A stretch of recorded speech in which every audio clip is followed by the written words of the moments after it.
Мать на несколько секунд оставила годовалого ребенка наедине с крупной собакой. Когда она посмотрела в окно, то от увиденного не могла пошевелиться. Хозяйка была уверена, что у собаки добрый характер и он не представляет опасности для их семьи. Но на ее глазах произошло то, чего она никак не ожидала. Все началось, когда Кэтрин и ее муж решили завести собаку для своего маленького ребенка.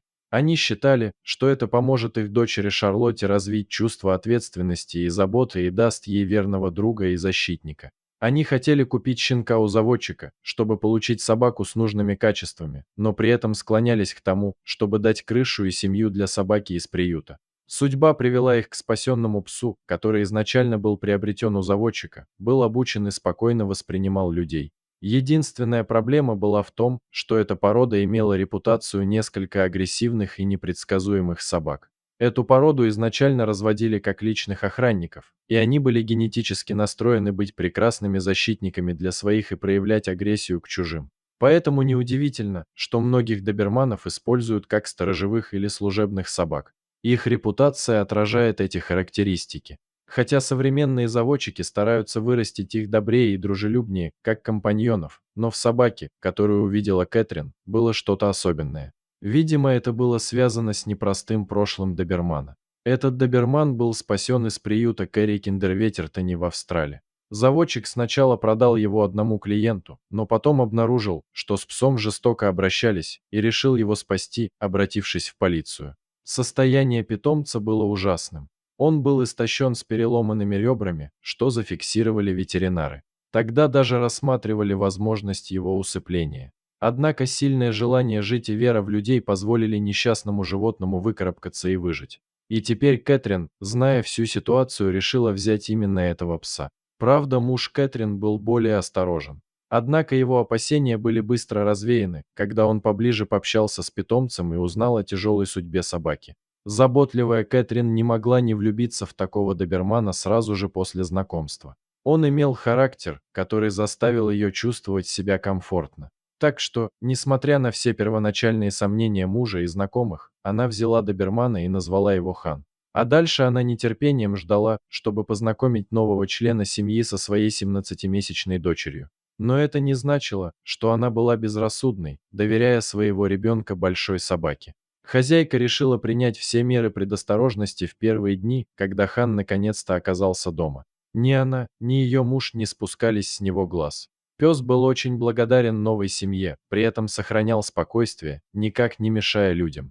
С большой любовью принял человеческого ребенка, очень осторожно и внимательно обращался с малышом. Шарлотта же была чрезвычайно восхищена своим новым мохнатым другом и старалась проводить время рядом с ним. Родителям нравилось поведение Хана, он всегда был спокойным и ласковым. Кэтрин думала, что приняла правильное решение, хотя она оставалась настороже, когда собака и ребенок играли вместе. Прошло несколько недель.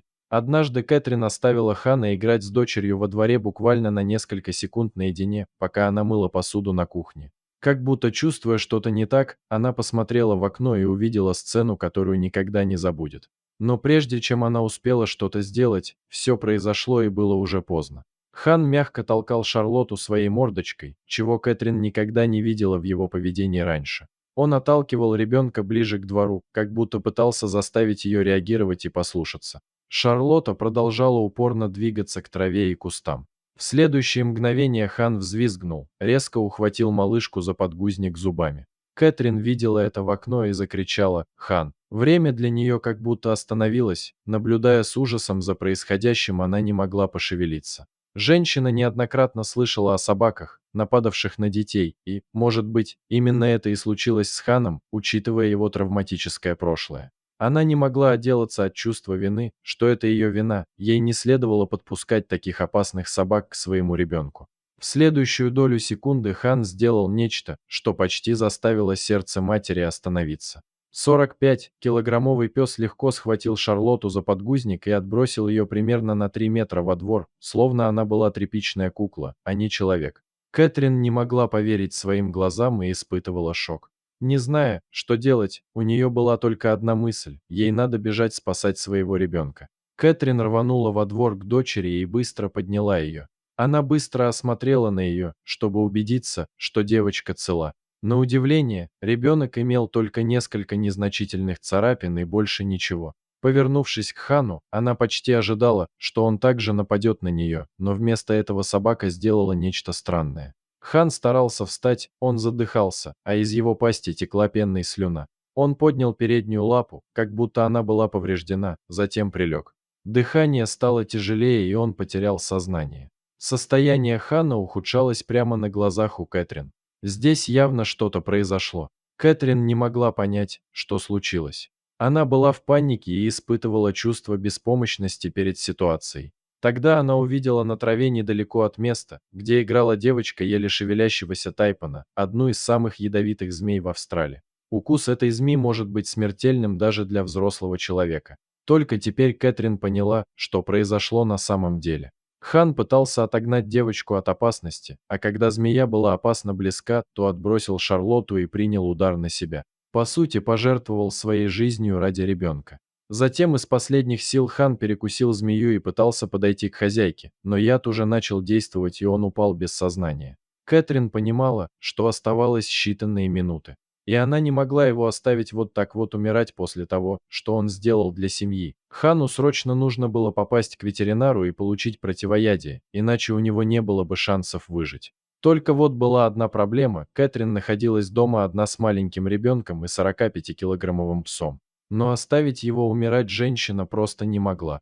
Сначала Кэтрин усадила ребенка в детское автокресло, затем, собрав все свои силы, она подняла раненую собаку и каким-то образом уложила ее в багажник автомобиля. Потом женщина понеслась к ветеринару с раненым псом в багажнике, едва соблюдая правила дорожного движения. «Я даже не останавливалась на красный свет», призналась она позже в интервью. Кэтрин приехала к ветеринару, который сразу же принял Хана и дал ему укол противоядия. Хотя Кэтрин очень хотела узнать, как дело обстоит у ее собаки, ветеринар сказал, что им придется ждать до следующего утра, чтобы увидеть, сработал ли антидот. Женщина неохотно поехала домой, не зная, что будет дальше. Укус тайпана обычно смертельный, но, возможно, Хан не получил полную дозу яда и смог пережить ночь благодаря своему размеру и весу. К тому же однажды Хан был на грани смерти, но его сильный характер помог выздороветь. Эксперт полагал, что шансов у собаки крайне немного, поэтому сразу об этом сказал. Он не хотел давать Кэтрин и ее мужу большие надежды на спасение питомца, чтобы они были готовы к трагическому финалу. Главное, по словам ветеринара, что ребенок не пострадал. Кэтрин не могла уснуть и молилась всю ночь, чтобы Хан выжил. Она не закрывала глаз и смогла прилечь только под самое утро на часик. Ее разбудил звонок от ветеринара. Молодая женщина с замиранием сердца слушала вердикт специалиста, а по ее щекам текли слезы. Хан был в стабильном состоянии и мог вернуться домой немного позже уже вечером. Семья была на седьмом небе от радости и счастья. Ведь Хан не просто пес, это самый родной член семьи, который отныне будет получать все самые лучшие наряду с Шарлоттой. И никаких сомнений в его доброте и верности.